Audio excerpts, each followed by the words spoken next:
projet, c'est une autosaisine, hein. Le Conseil de développement durable a des saisines du côté de la CUB et des autosaisines, c'est des sujets qu'on fait émerger nous-mêmes.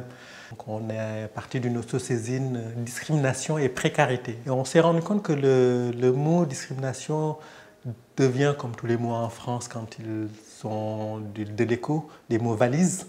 Et donc, beaucoup de gens venaient aussi avec des idées qui n'étaient pas les mêmes. Donc, on a dû recadrer et redéfinir le mot discrimination.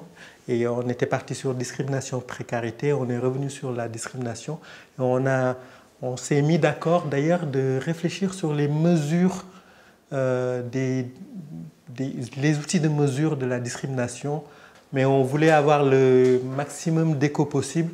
Donc, on a fait venir à la fois des gens qui travaillent sur ces questions-là, qui sont au niveau national comme au niveau local.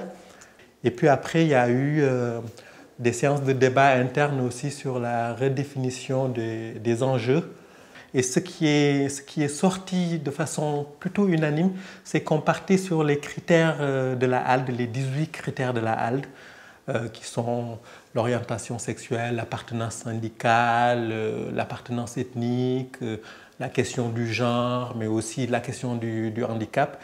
Et par rapport à ces 18 critères-là, on s'est dit quand même que si on veut traiter de façon forte dans le groupe de travail des discriminations, en tout cas, cette question-là, il fallait en prendre deux qu'on trouvait assez poignant et assez fort, et de travailler sur le genre et sur l'origine ethnique. Donc, partant de ce constat que c'est une expérience singulière, mais que c'est pour nous un destin collectif, nous avons voulu marquer le coup en rédigeant un manifeste contre les discriminations et de le faire partager aux élus pour le rappeler, même si je pense qu'ils ne l'oublient pas, que les discriminations sont au cœur de la société. Et c'est dans ce sens-là d'ailleurs que nous essayons d'organiser, en tout cas de sortir du carcan du groupe de travail ou du Conseil de développement durable, pour pas que ça soit un dossier ou un livre blanc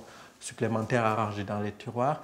Et nous tentons d'organiser vers l'année prochaine, en 2012, avec une association qui s'appelle le Bureau Baroque, un événement qui s'appelle la Pecha Kucha, pour justement aller vers des gens qui, a priori, ne sont pas intéressés par ces questions de discrimination et avec qui on pourrait échanger lors de ces manifestations et justement les faire partager et les conscientiser sur ces questions de discrimination et de précarité de façon générale.